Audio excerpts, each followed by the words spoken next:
Hello friends, welcome to Keshav education. मैं खुशी। कैसे हैं आप सभी लोग? I hope everybody is doing well. तो फ्रेंड्स, आज की जो वीडियो है उसमें जो विश्व का भूगोल है यानी वर्ल्ड ज्योग्राफी जो है उससे रिलेटेड महत्वपूर्ण प्रश्न हम आपके लिए लेकर के आए हैं। यानी कि वर्ल्ड का जो जीके है उसमें आपके विश्व का भूगोल जो है उसके महत्वपूर्ण जो 20 प्रश्न हम आपके लिए लेकर के आए हैं, जो आपके आने वाले सभी एग्जाम में आप सभी के लिए जो है बहुत ही ज़्यादा यूज़फुल साबित होंगे।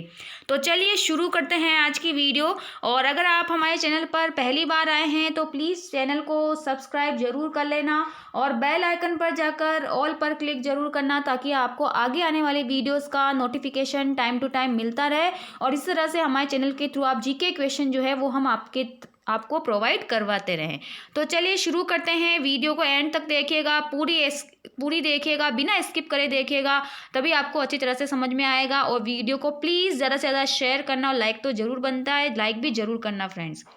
तो पहला प्रश्न है, निम्नलिखित में से किस देश में सबसे लंबी भूमिगत सुरंग है? और एंड में ज़रूर बताइएगा कि आपके 20 में से कितने प्रश्न सही हुए हैं। तो कौन सा ऐसा देश है जिसमें सबसे लंबी भूमिगत सुरंग है? जर्मनी, स्विट्जरलैंड, स्पेन या फिर फ्रांस? तो यहाँ पर इसका सही जवाब क्या होगा? तो यहाँ पर इसका सही जवाब होगा स्विट्जरलैंड के अंदर। ठीक है, इस देश में सबसे लंबी भूमिगत सुरंग है। अगला प्रश्न देखते हैं, विश्व का 50% से अधिक कोयला भंडार किसके पास है?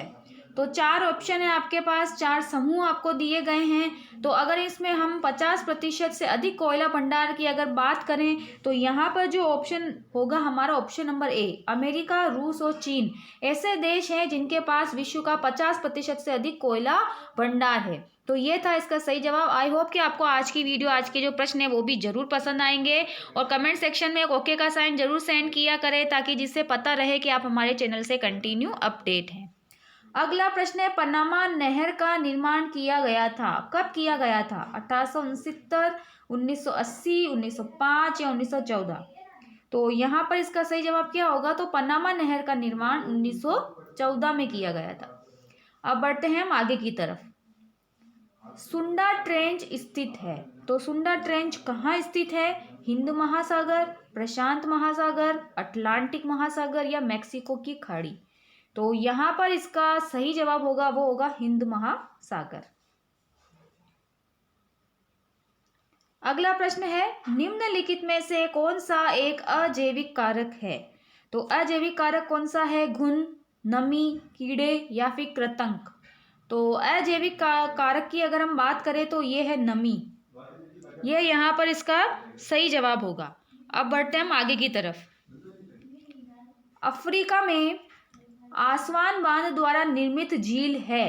तो सबसे पहले तो आपको ये भी ध्यान रखना है कि आसवान बांध कहाँ है? तो ये है अफ्रीका में, क्योंकि वर्ल्ड ज्योग्राफी में जो विश्व का जीके है उसमें ऐसे प्रश्न पूछे जाते हैं। तो इस पर कौन सी झील है? चाड, विक्टोरिया, नासर या तंगानिका?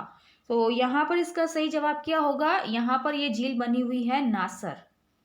ये यहाँ पर इसका सही जवाब है। अगला प्रश्न है, उत्तरी अमेरिका के शीतोष्ण घास के मैदानों को क्या कहा जाता है? मोस्ट इंपोर्टेंट क्वेश्चन है। और ये सारे प्रश्न जो है अब तक जितने भी एग्जाम हुए उन सभी में पूछे गए प्रश्न हैं। तो आपको सभी प्रश्न जो है अच्छी तरह से याद होने चाहिए, क्योंकि इन्हीं में से बार बार प्रश्न जो है रिपीट होते हैं। तो क्या कहा जाता है उत्तरी अमेरिका के शीतोष्ण घास के मैदानों को? पंपास, डाउन्स, स्टेपीज या प्रेरीज? तो इसको क्या कहा जाता है? प्रेरीज।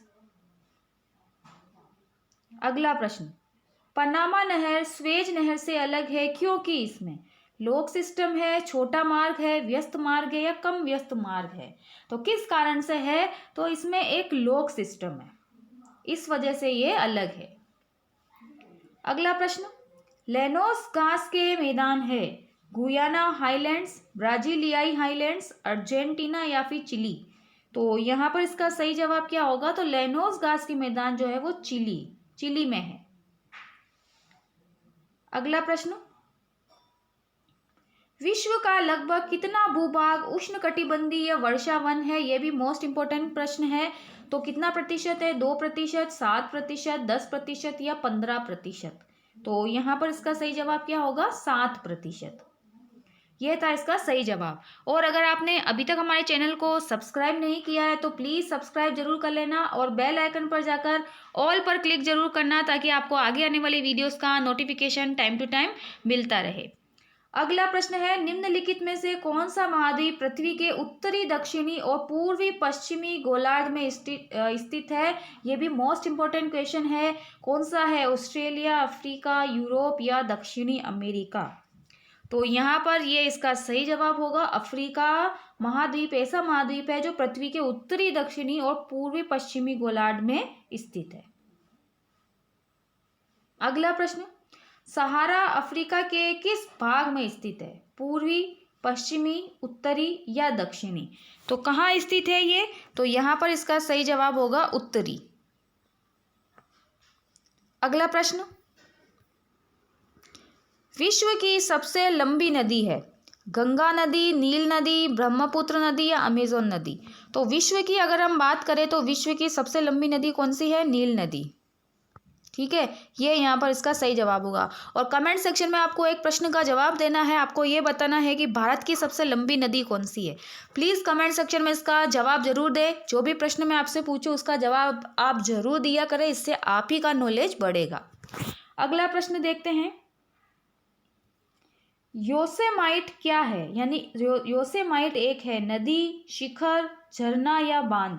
तो क्या है ये एक झरना है। ठीक है, ये इसका सही जवाब है। अगला प्रश्न, कौन सी जल डमरू मध्य ऑस्ट्रेलिया और तस्मानिया को अलग करती है? ये भी मोस्ट इंपोर्टेंट क्वेश्चन है। बांस, बाब अलमंडे, पालक या बेरिंग? तो यहाँ पर इसका सही जवाब क्या होगा? तो यहाँ पर इसका सही जवाब है बांस, जो कि एक जल डमरू मध्य ऑस्ट्रेलिया और तस्मानिया को ये अलग करती है।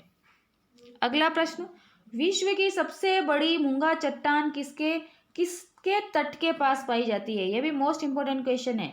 ब्राजील, ऑस्ट्रेलिया, श्रीलंका या क्यूबा? तो यहाँ पर इसका सही जवाब क्या होगा? तो सबसे बड़ी मूंगा चट्टान जो है वो ऑस्ट्रेलिया में पाई जाती है।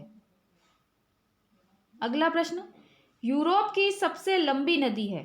राइन, रॉन, डैन्यूब या फिर वोल्गा? तो यहाँ पर इसका सही जवाब क्या होगा? तो ये है वोल्गा नदी।